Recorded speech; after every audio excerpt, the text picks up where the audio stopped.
Alors on tourne autour du sujet, mais je voudrais vous montrer que le pied contient les mémoires de la mer.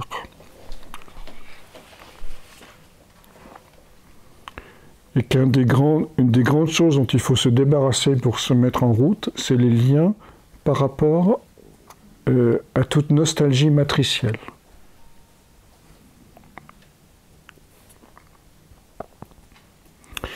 Ça, c'est codé dans l'histoire d'Achille.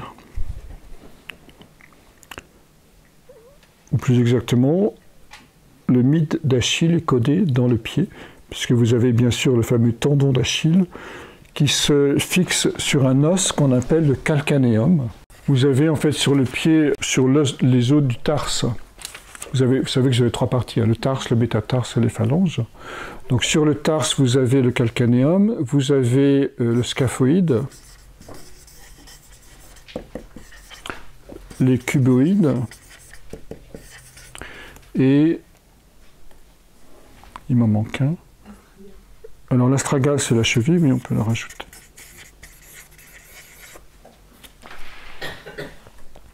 Scaphoïde, cuboïde et les cunéiformes. Alors simplement, je vous donne les deux mythes en survol. Le scaphos, c'est le bateau, en grec. Donc en forme de bateau, ça veut dire. Cuboïde, ça veut dire en forme de cube, autrement dit en forme de pierre d'angle. Et cunéiforme, ça veut dire en forme de coin. Or les coins, c'est ce qui sert à maintenir le bateau sur la cale, en cale. Vous avez par ailleurs la voûte plantaire. Si vous l'inversez, vous avez la coque du bateau. Donc le bateau est codé dans les os du pied. Il est non seulement codé, mais il est dit directement avec le scaphos, la cuboïde qui est la pierre d'angle, et les cunéiformes, les trois cunéiformes qui servent à maintenir le bateau sur le quai.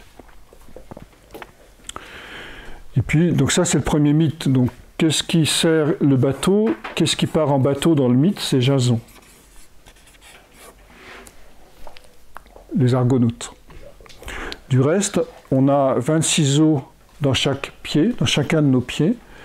2 fois 26, ça fait 52. 52, c'est exactement le nombre d'Argonautes que Jason a emmené en quête de la toison d'or. Et donc l'autre mythe qui est présent, qui est codé, c'est le tendon d'Achille qui se lie au calcanéum. Calcanéum, en langue des oiseaux, on va le lire calcain, né homme. L'homme né du calque. L'homme né du calque. C'est l'homme fait à partir de la boue, de la matière, mais qui était l'image de Dieu.